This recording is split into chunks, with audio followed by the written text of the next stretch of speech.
To be honest, it's so hard to explain to people how I could have had ADHD for all this time and not actually realizing that I've had it.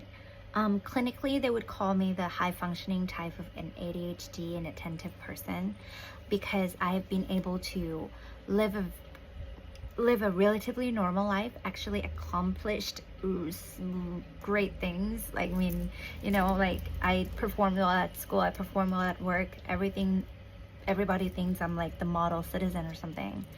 But it takes a lot of mental energy and effort to actually pull that out.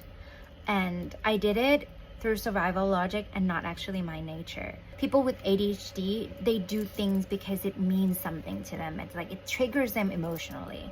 It means something. So that once it means something, it causes you to like release dopamine, and then that is the motivation for you to be hyper focused on that thing forever. But for the things that you're not interested in, things that have no stakes in your life, the things that you're just like emotionally like neutral about, those things are really hard to get started and get done. I would force myself to do all of these things, telling myself, if I do it well, I'll be this. If I do it well, I'll be able to accomplish my dream. And that would mean I would be financially secure. I would create a, what is it called?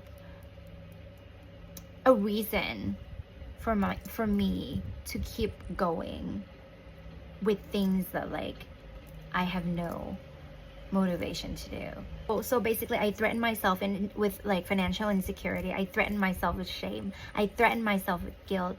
I tie myself to obligations so that these would create the sense of urgency and emotional investment enough to get me to give me the dopamine and the motivation to carry to carry it out. In order to survive and perform in a neurotypical world, for an ADHD person to do that, that's what it took. A toxic relationship with myself. That's what it took. But little by little, we'll just reprogram myself into believing in myself, forgiving myself, loving myself, and I think the most important thing is to finding the right path for myself so that I don't have to